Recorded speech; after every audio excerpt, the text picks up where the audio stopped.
Yes, yes, yes. Welcome back to another edition of Go Long Live. I am Barry Long the second, not the first, not the third. Got my man Sage Alvarez gonna be joining us soon, and Mo Murphy is back, y'all. Mo Murphy is gonna be a regular on the show. So happy to have him. We are live on CoachellaValley.com. We are also live on today'scalifornia.com, today'scanada.com. We're on Twitter. We everywhere. So hopefully the show can continue to grow. We appreciate everybody for following the show, for liking it, for retweeting it. We just really appreciate all the love we've been getting. So I'm gonna bring in my main man Mo Murphy early. What's going on, Mo? What's going on, bro? How You you got that? doing today? I'm not doing as good as your hairline, bro. You got that fresh edge up.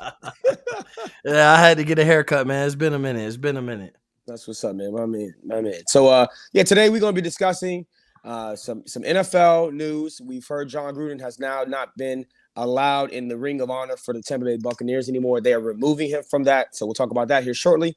We're gonna go through some of these division leaders in the NFL, and we're gonna see if they're pretenders or contenders. We want your opinions too. So make sure y'all comment if you're watching live, and then we'll debate with you, and we can even bring you in live. So if you got something really good to say, let us know. We're also gonna talk just a little bit of baseball right now. Just so all the CS championship series have been decided except for one team. So on the AL, we've got the Tampa Bay Rays, who are now out of it.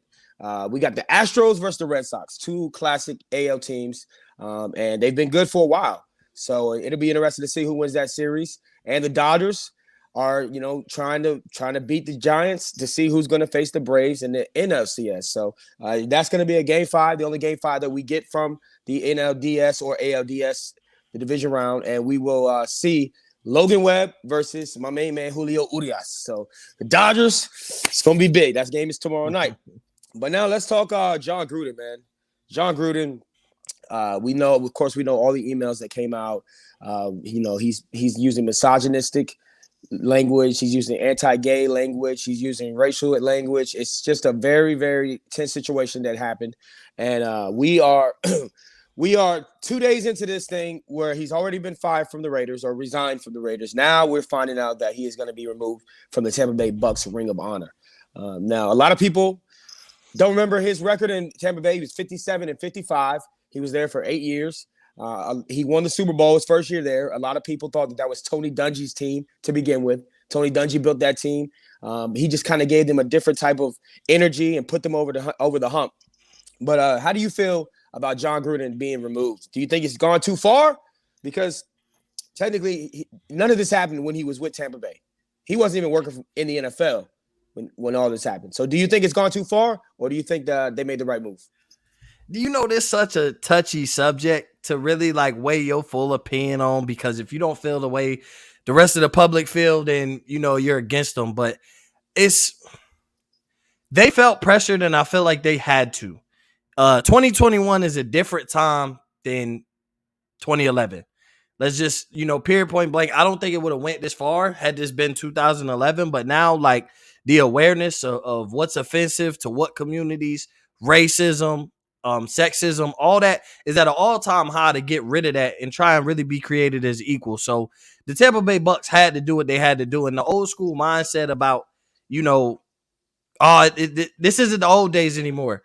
Not only are people more sensitive, but people are more aware. If people are quick to call you out, people speak out on problems they have now. So that's the difference between now and then. So I feel like the Bucks felt like they had no choice. Yeah, his tenure in Tampa may not have been worthy of getting kicked out of the Ring of Honor, but because he crossed a lot of lines that are very, very sensitive, especially now in 2021 with racism, sexism, LGBTQ plus community, all that. You can't say none of that. And think that you're gonna get away with it.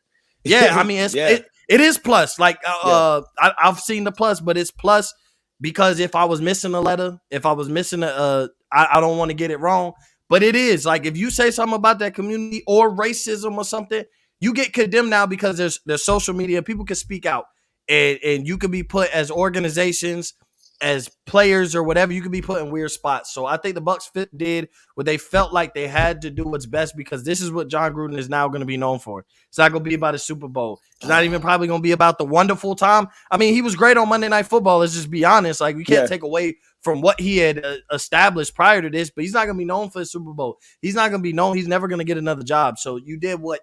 That's the last thing. When he passes, that's going to be one of the things to talk about. Of all the things, the controversy is what's going to be brought up. It's crazy. It's really crazy. That's a really good point. He is gonna be remembered for this, and I feel like the Tampa Bay Buccaneers made the right decision. They came out with a statement that said the Tampa Bay Buccaneers have advocated for purposeful change in the areas of race relations, gender equality, diversity, and inclusion for many years.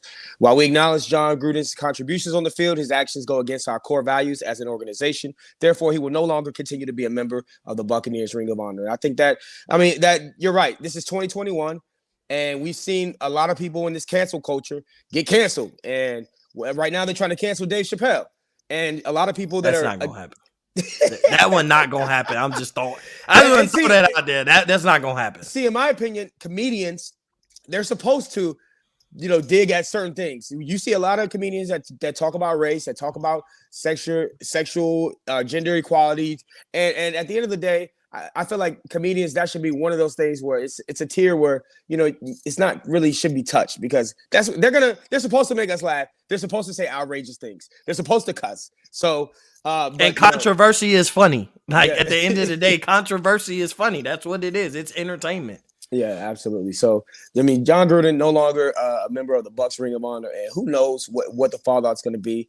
Now we're hearing that the NFLPA is going after the Washington football team, because this all started because the Washington football team had some stuff going on in the background. They had some women being treated unfairly in the workplace, some sexual harassment stuff going on. So they've been investigated, and this all is from the fallout. But now the NFLPA is requesting all the emails, and they're going to do their digging, and we might end up seeing GMs, coaches. We don't know who, because John Gruden he has a very, very, wide network of coaches and general managers and NFL people that he associates himself with. So we don't know who's going to be, associated with some of these emails. So, I mean, if I know John Gruden and I hang out with John Gruden, I'm holding my breath right now. If I'm in there. Remember, we talked about this yesterday, and I said, they're wanting to reveal them emails, but like, this could just be one of those situations where John Gruden the scapegoat. John Gruden's the scapegoat. He's the one that. Remember, we said everybody else has been. Remember, we said everybody else is unnamed. Everybody unnamed. So he's the scapegoat, bro. At least for now, until we start hearing names. And we even seen Adam Schefter today. We see Adam Schefter has been brought up. I don't fully know the details, but I know he's involved in something. God. It's. He's the one usually breaking the news. He's the one usually breaking the news. That's part of the problem. My goodness. I don't know the full details, so I can't really speak on it. But it's got, and I'm telling you, because this is how politics is. This is how everything isn't going to unravel until after the football season. You're not going to tarnish too many organizations, too many names, too many coaches. You're not going to put that kind of pressure on these kind of people in the middle of the football season. You'll hear a little bit, slowly but surely. It'll die down. We won't hear about it much more. And then, boom, after the season, these attorneys, these people who want to know, will know, but it will be in the off season where it's not ruining what we have going on football, and the NFL ain't really losing money. I promise. If it is a huge fallout, it will be in the off season. Details will slowly and surely, but courts will push it. Everything will be pushed to be handled in the off season. Kind of the same way that, like, even though Deshaun Watson's not playing, he's not currently attending court right now, because there is a possibility that he could still play football. We don't talk about it, but it's possible. In a lot of these major cases, it does get pushed till after the season, so it doesn't tarnish the NFL's name. The lawyers that listen, power is everything in sports in the world, period.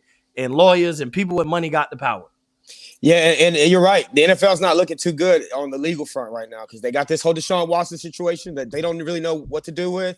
Now you got this situation with John Gruden, and potentially more people to come down the line. So we're going to continue to follow this for sure. But Sage, what's going on, my man? Hey, what's going on? Barry the second, not the first, not the third. And what's going on? Mo Murphy, vice president of Off the Ball. Mo Murphy got his haircut. Network. I see I messed up on the comment right there. Oh, I was trying to tag him. Kenneth Cotterill, he says Mo needs a new hairline. Come on, man. That's a great hairline. If y'all saw my Hey, hairline. honestly, hey, the people love the hats, man. His hats Oh are yeah, saying. I'm gonna keep coming with. Yeah, new they hats. love that. Yeah, Barry. I see people talk about your hats all the time. They comment all the time Wears- about it too. Well, He keep wears on a new commenting. hat every day. Yeah. Shout out to them. All right, so let's talk about this NFL, these standings, because now we're starting to see the cream of the crop rise to the top, and we're starting to see who is really a contender and who's really a pretender. And so I want to go down by each division. Just let's look at just the leaders, because we had a lot of ties early in the season. You know, there was 3-way ties for first. There was a couple of 2-way ties. Now we have clear-cut division leaders. And I'm gonna start with the Green Bay Packers. Do you think that they're contenders to win a Super Bowl or pretenders? And ultimately, they don't have the defense. What do you think, Bo Murphy? I gotta go contender. I mean, they've been to the past 2 NFC championships. They've been right there. They're the same team. They're 4-1. They have Aaron Rodgers at the end of the day. I guess the hump that we're looking for them to get over is get back into the Super Bowl. But to say a team that has been to the NFC championship the past 2 years and we could see get there again at the very least, they got to be contenders. Absolutely. What do you think, Sage? Contenders or pretenders? Definitely contenders.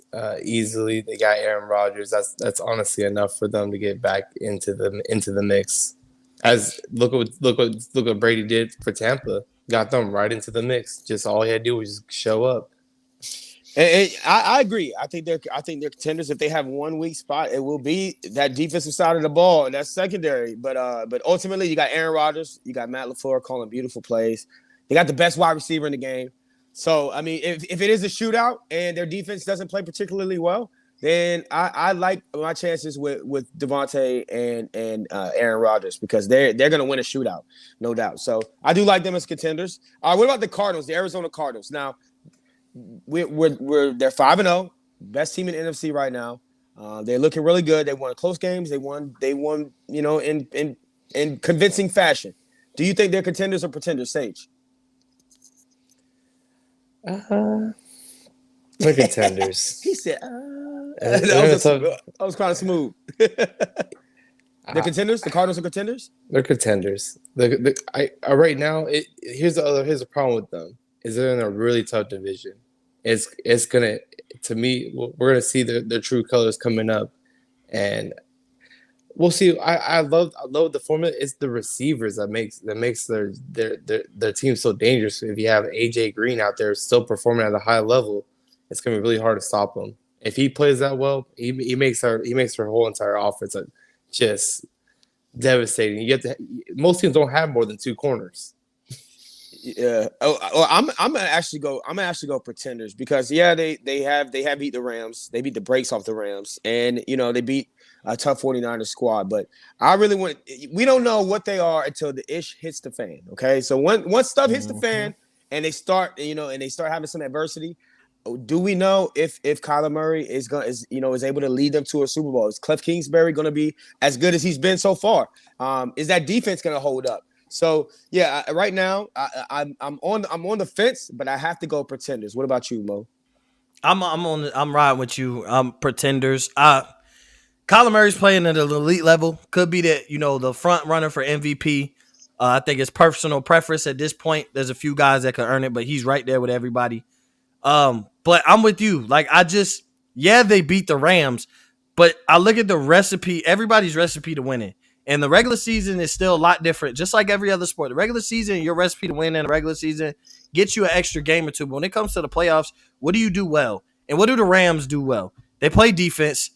They got Matt Stafford, and they can run the ball a little bit. They can run the ball better than the Cardinals. But they got Michelle. They have a formula to win playoff games. And I don't know if the Cardinals can do it. James Conner has showed us he's a good running back, but not in Arizona. Chase Edmonds isn't somebody I want to trust as my lead running back in the playoffs. It's not to knock him, but, I mean, he's middle of the pack running back at best, where I look at Henderson has been able to get it going on the run game. And like Sage said, they are in the NFC West, and I know they won the game early, but it was coming off of the Rams had a huge victory, coming off a huge victory against the Bucs, which was probably the most important game of Stafford's career.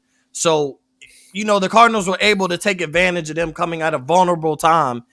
So I got to go pretenders. I just cannot see them in the NFC Championship right now. No, and I know that sounds crazy saying that about the only undefeated team in the NFL right now. Yeah, and this is 17-game season, so they got 12 more to go. And we've seen teams start off hot and then cool off, way off. And then we've seen teams start off slow. The Chargers a few years ago, they were like 0-5, and then they somehow made the playoffs. So we've seen teams flip flop, and but once they face some adversity, we'll know who the Cardinals are. So I got them for pretenders. You got them for pretenders, and Sage has them for contenders. Now the last team in the this is the team that everybody's going to basically say is a contender. This is the Tampa Bay Buccaneers. What do you guys think? Contender. Like, I mean, Yeah, it's easy contender. Reigning Super Bowl champs, just as good as last year with injuries on defense. Tom Brady playing at an MVP level. He was my MVP preseason pick in the first place. They've showed me nothing to think that they couldn't run it back. It's not even fair, man. Like they have Antonio Brown just chilling, and then all of a sudden he goes off for 2 touchdowns one game. Gronkowski doing all the blocking, just chilling. All of a sudden he goes off for 2 touchdowns in the game. And they have weapons on top of weapons on top of weapons. I mean, Mike Evans, you got freaking Brate, you got OJ Howard. I mean, it's ridiculous. Godwin, just go down the line. Godwin, oh God. Yeah, like just go down the line. All right, so the Cowboys is the last team in the NFC that is leading their division. The Cowboys, I think that they are super contenders. I didn't like Mike McCarthy before this season that much, but he's starting to convince me that that he's got put some people in the right positions. And I like what your boy Jerry Jones and Stephen Jones have done by bringing in DQ Dan Quinn as the defensive coordinator, because he didn't really fit the mold of a head coach. I thought that if he's the defense, some people are just meant to be coordinators like Todd Bowles, and some people are just not meant to be head coaches like Todd Bowles, and he's one of them. Dan Quinn is a guy who led that Legion of Boom defense. He was a defensive coordinator in Seattle when they were at the top of their game on defense. So I feel reminds me of Josh McDaniels too. Yeah, Josh McDaniels is a coordinator, bad coach. Just say offensive coordinator, and you just keep doing your thing. You keep getting that check. Yeah, for sure. But so I think Dan Quinn has made a lot of difference, and I think like we talked about yesterday, all the drafts the defensive draft picks that they had this year, and they're making a splash. And the offense, we know the offense is going to be good, but they are very Dak dependent. If Dak goes down, I don't know what's going to happen with this team, but right now I'm calling them contenders. What say you, Sage? Say that one more time, Barry. What are they contenders or pretenders? The Cowboys.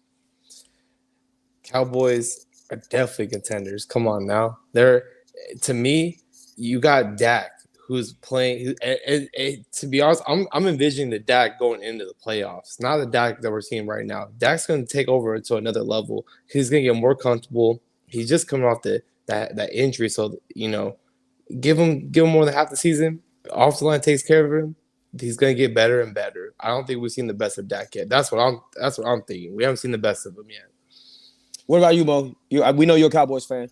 And I hate to do it. But I gotta say pretenders. What? Listen. You said Super Bowl. And I'm going. I don't think so. And it's not Dak. It's not Zeke. It's not anybody on that defense. There's one man. Man that I think could stop them, and it's Mike McCarthy. Because what happens, what matters in football? Your quarterback, Dak. Okay, we good there. Your run game, Zeke and Pollard, we're good there. Can you play defense and make a stop? So far, the recipe, but can you coach? And you're talking about the possibility, reaching the NFC Championship means you're going up against Bruce Arians or Matt LaFleur, or Cliff Kingsbury. Maybe you get lucky and get a Cliff Kingsbury, Sean McVay. I mean, maybe Kyle Shanahan. Like, I don't think the 49ers are real contender, but you look at that and you tell me outside of Cliff Kingsbury, what coach is not better than Mike McCarthy? Getting out coached is a real thing in the playoffs. If he has to face LaFleur, Arians, McVay, I don't see him out coaching them, and I think that's the problem, because those are rosters that are just as talented, if not more talented, than the Dallas Cowboys. So to say that I think their ceiling, the best that we could do is go to the NFC Championship, but to say that I think we could win that NFC Championship game, I'm not doubting my team, but it's still like I'm looking at who's across from me, and I'm looking at it could be a better quarterback. There's not going to be many, but it could be. It could be Rodgers or Brady. Could be Matt Stafford, who's about Dak. And it's a better coach on the opposite side of the field. Unless we get a break and get like a Cliff Kingsbury where Mike McCarthy might can win that coaching matchup, but the Cardinals got there based on talent.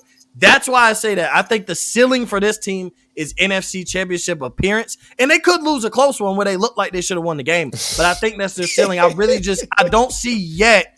There's steps. I don't see the Cowboys skipping steps and just jumping from a team that missed the playoffs last year, went to the playoffs the year before and only won a first-round game, to just skipping all that and going straight to the Super Bowl. There's steps to winning the Super Bowl, and unless you're a talented roster like the Bucs, who end up getting Tom Brady, the greatest quarterback of all time, there's steps and levels of how you win a Super Bowl. I've So I seen think the NFC I've seen Championship the appearance. Giants. I've seen the Giants 2 times skip all those levels. Like they just defied logic because usually you There's would be teams that 98, do that. 98%, That right? was those were Like, that was two like the crazy 2% Super Bowl that runs. just Yeah, did there's teams that do, but like not- there's It's a like little very bit of rare. luck. It's rare. Yeah, It's it's so rare, and to say that like the Cowboys will fall into that rarity, getting to NFC Championship is not an unsuccessful season for the Cowboys. But I just look at if they have to go, every year. if they have to go against an Aaron Rodgers, or if they have to go against Tom Brady and Bruce Arians, like that's tough, and that's what you're looking at, or Sean McVay and Stafford, like that's who you're planning on having to get through. At least in one matchup to go to the Super Bowl, and I don't know if we're there yet. Mike McCarthy has more to prove, and it's a long season. He could get better, but right now I'm not taking him over any of them other coaches. Yeah, he is Mo Murphy, the vice president of Off the Ball Network. This is Go Long Live with Barry Long too, and Sage Alvarez. And shout out to Mo for joining us. We love having Mo as a part of the show. Now let's get to the AFC because we don't have much time, fellas. Now the Chargers, they're at the top of the AFC West. They're 4-1. They won a convincing game, in my opinion, this past weekend. And I mean, it was a shootout. It was one of the most exciting games that we've seen thus far because, you know, the casual fan, they love offense. And we saw a game like that a couple years ago between the Rams and the Chiefs on Monday Night Football. It was like 49-48 or something like that. It was crazy. This one ended up being 47-42. And I was convinced what I saw from Justin Herbert, his ability to lead that team, you know, from being down. But I have to call the Chargers pretenders because they gave up 42 points to the Browns. And defense wins championships. Offense wins games, defense wins championships. So I'm calling them pretenders. What do you think, Mo? I'm with you on pretenders. Now, I'm not with you on the fact that defense wins championships. Defense don't win championships anymore. It's all about offense. Everything is about outscoring. Like defense, you just have to make a stop. But everything's about scoring. So I would say that would be more so like I should rock with the Chargers. But like, once again, I trust Justin Herbert. I love their roster. First-year head coach. Do I really see a first-year head coach in this talent? There's so many talented teams. Do I see a first-year head coach winning a Super Bowl? I personally don't, and I think the Chargers are on their way and could appear there next year, could make an AFC Championship appearance, but I'm just not ready with this talented NFL to say that a first-year head coach and a second-year quarterback wins the Super Bowl. What do you think, Sage? The Chargers. Pretenders. They're just Spoken like a true Raider fan. well. The Chiefs are contenders. You know, We don't. Yeah, the Chiefs. Like what? We don't know what's going on with the Chiefs. That defense is horrible. the defense. Hey, but what they don't defense don't win championships. You know what's going to win championships when Pat Mahomes puts up too much points, and then teams are playing catch up and going away from the run game. They getting them away from what teams. That's the only way you really. I mean, they spent so much money to keep Pat and to keep Kels, Tyreek, and all that adds up to a roster where you have so many holes on defense. Yeah, There's plenty of quarterbacks that can go in the shootout, though. That's the problem with the Chiefs is there's quarterbacks, Josh Allen, Herbert. You know, there's a few quarterbacks over there in the AFC and teams that could get in the shootout and get the Chiefs right. So that's why I question the Chiefs. Yeah, you don't need a strong defense where you got Mahomes, but now you got Josh Allen and Herbert would be my two key guys that pound for pound, they could go in a shootout with Patrick Mahomes, especially with their roster around him. And Patrick Mahomes had 6 interceptions all of last year. He already has 6 this year. So he and we're in week 6? We're heading into week 6. So right now what you're seeing from teams that are playing against the Chiefs is, and we deviate from what we were talking about the divisions real quick, just because he brought up the Chiefs. The Chiefs' problem is they're not running the ball. Okay, and teams are not loading the box. They're just dropping everybody back. They're playing 8 DBs and daring Pat Mahomes to throw into these tough situations, these tight windows, and he's forcing stuff. So and then they just lost Edwards-Helaire. So I feel like if they had a better running game, and then they will be a little bit more effective. I don't think they'll make the playoffs this season. Do you guys? They'll make the playoffs. They'll make the playoffs. No way I'm saying Patrick Mahomes don't make the playoffs. If he prove me wrong, he prove me wrong. But Patrick Mahomes gonna make the playoffs. That offense gonna make the playoffs. The offense gonna make the playoffs. That offense, Big Red. What do you think, Sage? You think the Chiefs are done? No, they're not done. All right. Well, I'm saying it. Call me crazy, but the Chiefs will not make the playoffs. You heard it here first. We'll go on live. All right. So you got the Chargers and Raiders make the playoffs? I got the Chargers making the playoffs out of that division. I originally this season I had the Chiefs making it, but just off of what I'm seeing. See, yes or no on the Raiders though? No, the Raiders are not going to make the playoffs. Absolutely. Okay, not now that things are going crazy. I don't know. So like the thing about the Raiders is that the offense isn't going to just disappear.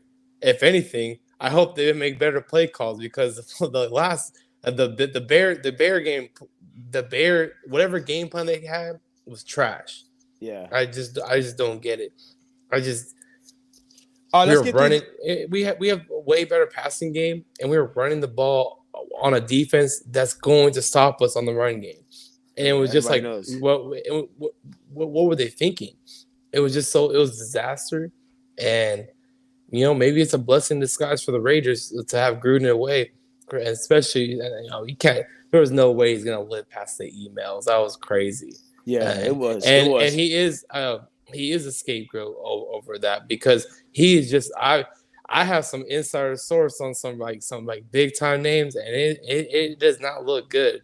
It looks like there's gonna be a lot more that's gonna be coming out soon. That's crazy. So keep your ears open. Like this is just 650,000 emails, and only one person with other emails that are almost being able to confirm names, but they can't confirm it until it all is pushed out.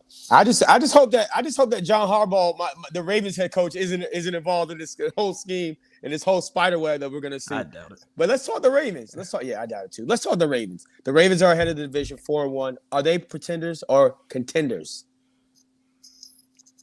Contenders. Lamar Jackson, another MVP candidate, playing absolutely amazing. Like I said, like we said yesterday, he's taking that step. He's taking the steps each week. He's playing a lot better. He's showing improvement through the season. I know they're missing a lot of injuries, but I look at the AFC. The AFC is actually fairly weak this year. Like if you really look at it, NFC is 1,000 times stronger. The Ravens are better than everybody. You can make it a conversation that their competition right now is Buffalo or the Chargers. I could see the Ravens beating both of them. Like I could see those are great matchups. Outside of that, who are you definitively saying is better than the Ravens right now in the AFC? Nobody. The AFC is very weak. That's even another reason why I say the Chiefs make it, because you look at Denver's about to fold.